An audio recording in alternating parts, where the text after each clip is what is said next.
Good evening. আজকে বিশেষ একটি ভিডিও করছি, how to mark in the marked copy by first polling officer. First polling অফিসারের দায়িত্ব হচ্ছে মার্কড কপি নিয়ে মার্ক করা। যে সমস্ত ভোটাররা ভোট দিতে আসবেন তাদের এপিক চেক করবেন এবং তিনি মেলাবেন যে এই যে লোকটি এলেন ইনি সঠিক লোক কিনা। যাদের এপিক নেই বা আনেনি তারা নির্বাচন কমিশনের দেওয়া যে 12 বা 14টি ডকুমেন্টের তালিকা আছে সেই তালিকার যে কোনো একটি ফটো আইডেন্টিটি নিয়ে তিনি ভোটদান কক্ষে আসতে পারেন। কোনো একজন ভোটার যখন ফার্স্ট পোলিং অফিসারের কাছে আসবেন তখন ফার্স্ট পোলিং অফিসার ভোটার লিস্টে তার যে সিরিয়াল নম্বর সেই সিরিয়াল নম্বর ধরে এবং নাম ধরে তিনি জোরে বলবেন।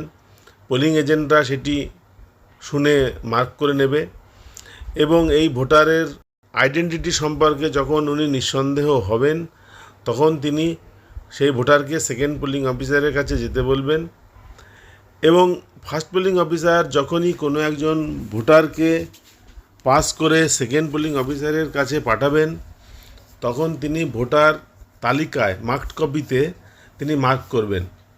যদি কোনো পুরুষ ভোটার আসেন তাহলে একদম বাঁদিকের উপরে যেভাবে কোনাকুনিভাবে লাল কালি দিয়ে কেটে দেওয়া আছে ওইভাবে কেটে দেবেন।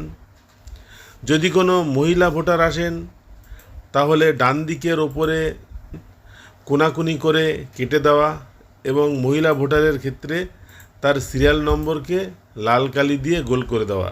যদি পুরুষ এবং মহিলা বাদে তৃতীয় লিঙ্গের কেউ আসেন তাহলে তিনি একই রকমভাবে তার ভোটার সিরিয়াল নম্বরের ঘরটি তিনি কোনাকুনিভাবে লাল কালি দিয়ে কেটে দেবেন এবং একটি স্টার চিহ্ন দেবেন লাল কালির। আপনারা এখানে 3 রকম মার্ক দেখতে পাচ্ছেন।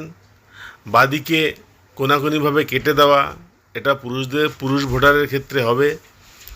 ডান দিকের ওপরে কোনাকুনিভাবে কেটে দেওয়া এবং সিরিয়াল নম্বর গোল করে দেওয়া এটা মহিলা ভোটারের ক্ষেত্রে হবে এবং তৃতীয় লিঙ্গের কেউ এলে বাঁ দিক থেকে ডান দিকে কোনাকুনিভাবে কেটে দেবেন এবং একটি স্টার চিহ্ন দেবেন।